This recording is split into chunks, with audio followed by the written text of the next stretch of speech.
हाँ बेटा परी, आप क्लास 7th में हैं? ठीक है, आपको टॉपिक दिया गया था आत्मनिर्भर भारत, ठीक है ना। तो आपने क्या आइडिया लिखा, थोड़ा बताइए, पढ़िए। हमारे देश भारत विकासशील देश है। हमारे देश में रेल बन रही है, हवाई जहाज बन रहे हैं, धीरे धीरे। मिसाइल बन रही हैं। हमारे देश में शिक्षा बढ़ रही है। शिक्षित होकर हम अपने देश। हाँ, तो आपका मतलब ये है कि जब हम शिक्षित होंगे तभी हमारा देश बनेगा आत्मनिर्भर। सही बात है ना। इसका मतलब ये है कि पहले हमारे जो भारतवासी हैं, हिंदुस्तान के लोग हैं, ये शिक्षित हों, है ना। जब शिक्षित होंगे खुद ही, जब ये स्वयं आत्मनिर्भर बन जाएंगे, उसके बाद ही देश सेवा कर पाएंगे। और जब हमारे देश में सभी लोग शिक्षित होंगे और सभी लोग आत्मनिर्भर होंगे, उसके बाद ही हमारा देश आत्मनिर्भर हो जाएगा। उसके साथ में भारत हमारा रेल बना रहा है, हवाई जहाज़ बना रहा है ना, गन बना रहा है ना, परमाणु बम भी बना रखा है।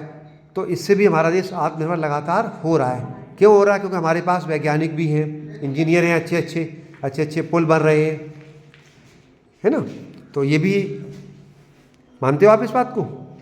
और जब आप लोग भी जब पढ़ेंगे तभी आत्मनिर्भर होंगे। और आप बताइए क्या। हमारे देश भारत विकासशील देश है। हमारे देश भारत में रेल बन रही है, हवाई जहाज बन रहे हैं, मिसाइल बन रही है। हमारे देश में शिक्षा बढ़ रही है। शिक्षित होकर हम अपने देश को आत्मनिर्भर बनाएंगे। ठीक है ना, शिक्षित होकर ही बना सकते हैं। और देश हमारा लगातार विकासशील है, ठीक है ना। जैसे हमारा अमेरिका विकसित देश है ना। अमेरिका है, रूस है, ये जापान है, इन्हें विकसित देश बोलते हैं। विकसित देश कैसे बोलते हैं? जो आत्मनिर्भर हो चुके हैं, जिनकी टेक्नोलॉजी बहुत हाई है, जिनकी आर्थिक स्थिति बहुत मजबूत है, ठीक है ना। अभी हमारे यहाँ क्या है, आर्थिक स्थिति बहुत ज़्यादा मजबूत नहीं है। हमें कुछ चीज़ों के लिए दूसरे देशों पर निर्भर होना पड़ता है ना।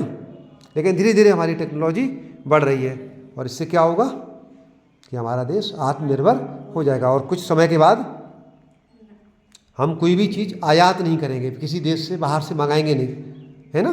क्योंकि सब चीज़ हमारे देश में बनेगी तो हम बाहर से कुछ भी नहीं मंगाएंगे, ठीक है ना। और अभी हम उसकी ओर चल रहे हैं, धीरे धीरे आगे बढ़ रहे हैं, ठीक है। ओके, थैंक यू बेटा।